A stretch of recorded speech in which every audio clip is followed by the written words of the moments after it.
செக்கரியா அதிகாரம் 4. விளக்கு தண்டை குறித்த காட்சி. என்னோடு பேசிய தூதர் மீண்டும் வந்து உறக்கத்தில் ஆழ்ந்திருப்பவனை எழுப்புவது போல் என்னை எழுப்பி, நீ என்ன காண்கிறாய் என்று என்னை கேட்க, நான், இதோ முழுவதும் பொன்னாலான விளக்கு தண்டு ஒன்றை காண்கிறேன். அதன் உச்சியில் கிண்ணம் ஒன்று உள்ளது. அக்கிண்ணத்தின் மேல் 7 அகல்கள் இருக்கின்றன. மேலே உள்ள ஒவ்வொரு அகலுக்கும் 7 மூக்குகள் உள்ளன. விளக்கு தண்டின் அருகில் வலப்புறம் ஒன்றும் இடப்புறம் ஒன்றுமாக 2 ஒலிவ மரங்கள் இருக்கின்றன என்றேன். அப்போது என்னோடு பேசிக் கொண்டிருந்த தூதரை நோக்கி நான், என் தலைவரே, இவை எதை குறிக்கின்றன என்று வினவினேன். என்னோடு பேசிக் கொண்டிருந்த தூதர், இவை எதை குறிக்கின்றன என்பது உனக்கு தெரியாதா என கேட்டார்.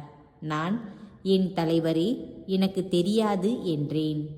செருபாபேலுக்கு ஆண்டவரின் வாக்குறுதி.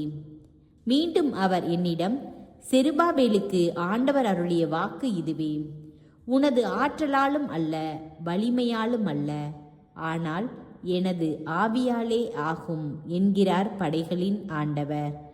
மாபெரும் மலையே, செருபாபேலுக்கு முன் உன் நிலை என்ன? ஒரு சமவெளிக்கு ஒப்பாவாய். அவரே தலையாய கல்லை கொண்டு வருவார். அப்போது அதன் மேல் அருள் பொழிக, அருள் பொழிக என்ற ஆரவாரம் ஒலிக்கும் என்றார். ஆண்டவரின் வாக்கு மீண்டும் எனக்கு அருளப்பட்டது. செருபாபேலின் கைகளே இக்கோவிலுக்கு அடித்தளமிட்டன. அவர் கைகளே இவ்வேலையை முடித்து வைக்கும். என்னை உங்களிடம் அனுப்பியவர் படைகளின் ஆண்டவரே என்பதை அப்போது அறிந்து கொள்வீர்கள். வேலை தொடங்கிய நாளை அவமதித்தவர் யாரோ அவர்கள் செருபாபேலின் கையில் 2 தூக்கு நூற்கண்டு இருப்பதைக் கண்டு அகமகிழ்வார்கள்.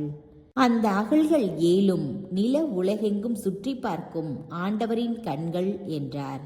அப்போது நான், விளக்கு தண்டின் அருகில் வலப்புறமும் இடப்புறமும் உள்ள இந்த 2 ஒலிவ மரங்களும் எதை குறிக்கின்றன என வினவினேன். மீண்டும் நானே அவரிடம், எண்ணெய் ஊற்றுவதற்கென வைத்திருக்கும் 2 பொற்குழாய்களின் அருகில் ஒலிவ மரக்கிளைகள் 2 இருப்பதன் பொருள் என்ன என கேட்டேன். அதற்கு அவர், இவை எதை குறிக்கின்றன என்பது உனக்கு தெரியாதா என்றார். நான், தெரியாது என் தலைவரே என்றேன்.